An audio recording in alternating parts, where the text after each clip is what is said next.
Oi, gente, tudo bem com vocês? Bom, vamos iniciar a nossa nova aventura agora por meio virtual. Vamos ver se isso dá certo, né? É minha primeira empreitada nesse rumo de tentativa de explicações por meio da internet. Tô com vergonha, mas vamos lá que vai dar certo, tá? Eu já deixei na página aqui para vocês, o capítulo 2, página 169, se não me engano. A gente tem a literatura, que é denominada como a arte das palavras.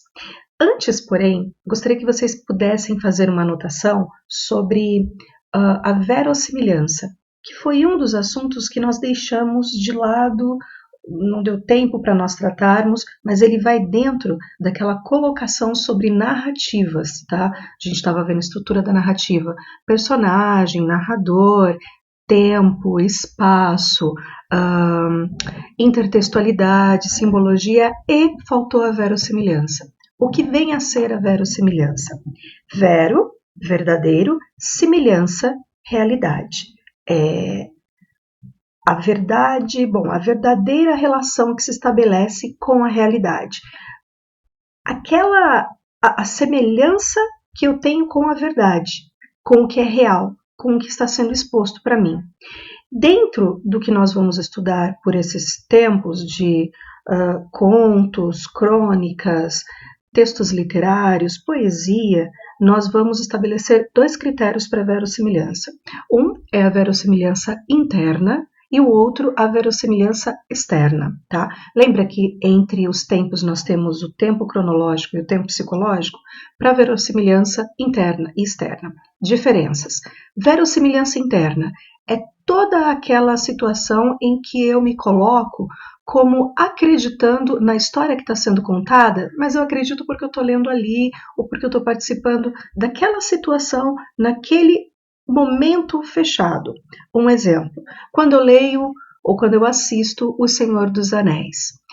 Aqueles orcs, aqueles elfos, eu aceito aquela realidade. Eu digo sim, ela existe, porque ela está inserida naquela situação. Eu aceito aquela realidade do livro, por um determinado período de tempo, enquanto durar a minha leitura. Agora, quando eu tenho a verossimilhança externa, ela lida com coisas do nosso cotidiano, coisas que podem acontecer a qualquer pessoa, uma realidade que possa encarar a vida comum. Por exemplo, você está assistindo uma novela e na novela acontece uma discussão entre o mocinho e o vilão, tá? E essa discussão, a mocinha fica nervosa, sai na rua e pá, é atropelada. Isso pode acontecer na minha vida real? Claro, eu posso ter uma discussão com alguém, sair esbaforida na rua e ser pega de supetão por uma bicicleta, como já aconteceu. Então, o que é isso? É a verossimilhança externa, porque ela é passível de acontecer com qualquer indivíduo. Então, guardem essas duas informações. Verossimilhança interna, na qual eu acredito na história somente no momento em que eu estou me relacionando com essa história, na qual tudo o que essa história passa, para mim, é verídico, porque naquele momento ela faz sentido. Verossimilhança externa é aquilo que pode acontecer a qualquer um de nós, que está relacionado com a realidade. Tudo bem? Bom, voltando aqui para a nossa tela, vocês têm uma imagem. Opa, passei demais. Essa imagem, ela está representando uma menina com um livro nas mãos, cabelo e essas luzes e essa parte azul com luzes. E eu gostei de uma pergunta que vem logo em seguida, que é A Noite Estrelada, do Vincent van Gogh. O que ele pede? Ele pede para que vocês estabeleçam uma relação entre a imagem e a tela do Vincent van Gogh, chamada Noite Estrelada. O nome disso é intertextualidade. Percebam, é uma imagem que está conversando com uma outra imagem. São ideias entre textos, intertextos. É uma intertextualidade. E a gente já viu isso nas outras aulas, tá? Então vamos lá, vamos seguir com a nossa caminhada. Ele trata da literatura, que vem a ser definida como arte da palavra, Em seguida, vocês leram um texto aí do Fernando Pessoa, um trechinho do livro do Desassossego. Tem as questões propostas, isso aí eu já passei como tarefa anteriormente, né, para vocês. E aí vem literatura, uma arte, entre outras. A gente sabe que a literatura é considerada uma arte também, cinema, música, a poesia está dentro da literatura, não é? O teatro, a arte pictórica, tudo isso são artes e a literatura é uma delas. Então, o texto ele vem discutir, levando em consideração a obra literária e as ideias de um crítico literário, tá? O Alfrânio Continho, muito importante para o Brasil e para os estudos da literatura, em que eles querem estabelecer uma ponte entre o indivíduo que lê e a história de fato. E essa ponte que se estabelece é o que representa a literatura, essa união de pessoas, das suas emoções, para elas se entenderem, elas se compreenderem dentro de si e também tentar entender o outro e fazer com que outros, quando leiam, também estabeleçam essas pontes entre si mesmo e o outro. Quando a gente entende, não é que a literatura traz a resposta de todas as coisas, mas ela traz a possibilidade de reflexão para ter ideias sobre as outras coisas, para você expressar a sua opinião sobre aquilo que você leu. Por isso que é tão importante aquilo que a gente chama de bagagem, de conhecimento que você traz consigo, o seu conhecimento adquirido, as coisas que você vivenciou, o que você já viu, as exposições que você visitou, as canções que você já ouviu e o que elas representavam. Qual foi a interpretação que você deu para elas? Isso forma a nossa persona e nós mesmos com muitas informações, com sentimentos e emoções que são liberados e utilizados também a partir do momento que a gente lê um bom texto literário. Vamos lá. Continuando, ele diz que a literatura ela deriva do termo litera, a palavra latina litera, que significa letra, que por extensão de sentido estaria relacionada à habilidade de escrever bem.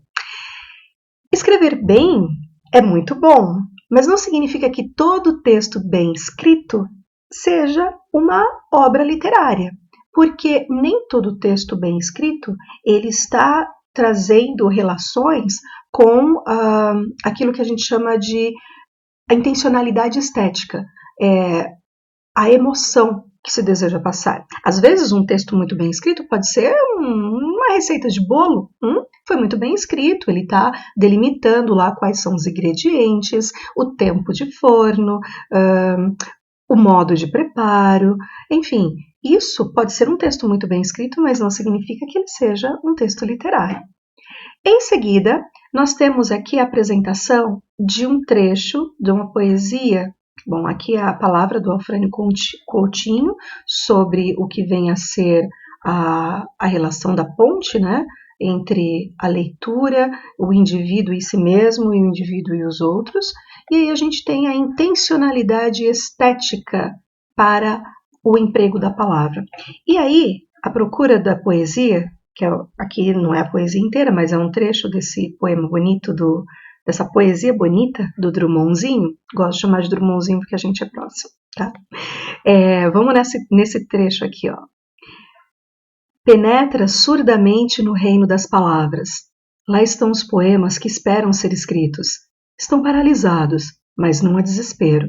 Há calma e frescura na superfície inata. Eles sós e mudos, em estado de dicionário. O reino das palavras em estado de dicionário. O reino das palavras, as palavras ali, esperando que vocês cheguem a elas e utilizem elas da melhor forma possível, expressando sentimentos, expressando emotividade, expressando algo. Pegar essa palavra, colocar num contexto em que ela se multiplique. Isso é o que o poeta deseja nos passar.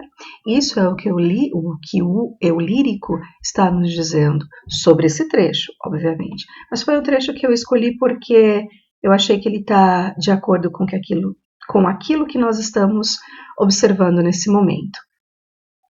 Em seguida, ele diz que o fazer poético ele prescinde de determinados aspectos. O fazer poético é o você se valer das palavras, utilizá-las de maneira adequada para trazer um significado, uma explicação daquilo que você deseja passar. E passamos pelo contraste, né? O primeiro, que está relacionado com tudo aquilo que não parece ser ao que de fato está sendo dito. Um exemplo, o texto que vocês leram do Aloysio Azevedo, A Inveja. Lembra do padre? O que se espera de um padre?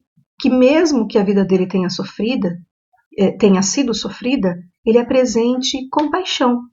E na realidade, ele expõe, o narrador expõe toda a vida que o padre teve, o sentimento dele naquele momento, de ser igual aos outros, de ter uma vida comum como os outros, de ter uma família, de conhecer o amor, só que ele não pode, porque ele é padre. Então espera-se que ele já esteja conformado com essa vida. Afinal de contas, ele já é um adulto e ele se tornou padre. Mas o que ele faz? Ele mata, ou pelo menos fere gravemente os 2 passarinhos.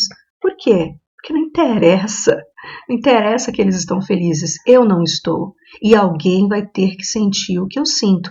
Olha o contraste. O contraste da figura de um padre, que se espera uma figura calma, pacífica, apaziguadora, e, no entanto, essa ebulição, essa efervescência dentro dele de sentimento que ele não consegue controlar, e ele não controla. Aí a gente tem um exemplo de contraste.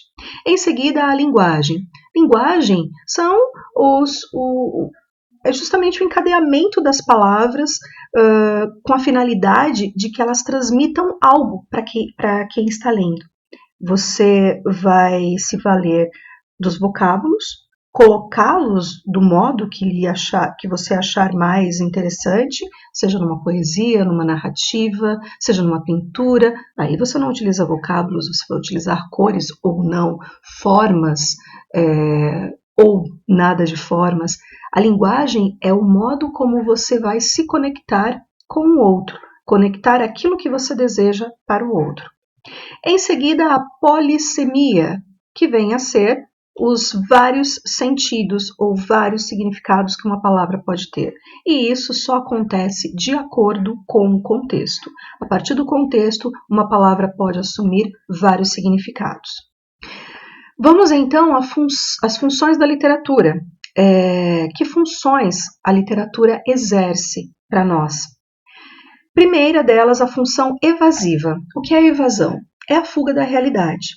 A literatura ela nos dá a oportunidade de fugir desse mundo, de fugir desse momento vivenciado para nos transportarmos para um outro momento, para vivenciarmos uma outra história, ficcional ou não, mas ela deixa de ser a minha história, não é? Por exemplo, vamos pegar novamente lá O Senhor dos Anéis. Não, eu não li, só assisti os filmes e só. Se você para o seu tempo e vai dizer, não, agora eu vou ler esse livro. Você entra num outro mundo e toda a sua realidade ela fica para trás.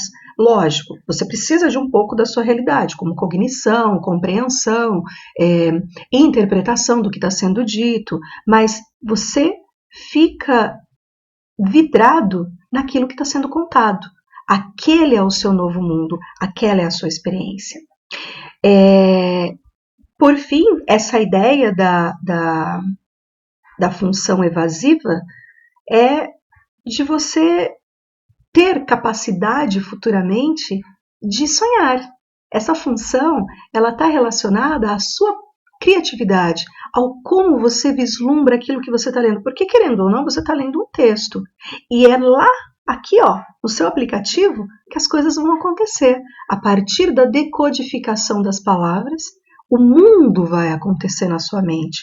Toda aquela visão que o livro está te passando vai ser recriada dentro da sua mente por você. Só você vai dar uma cara para os orcs, só você vai dar uma cara para o Senhor dos Elfos. Cada um daqueles personagens vai ter a roupagem que, lógico, foi delimitada pelo texto, mas que você criou, tá bom? Vamos lá para o próximo. O nosso próximo trata da função Acho que eu passei demais. A função pragmática ou social. Isso aqui. Função pragmática ou social. Nada mais é do que a crítica à sociedade, tá? É a crítica social.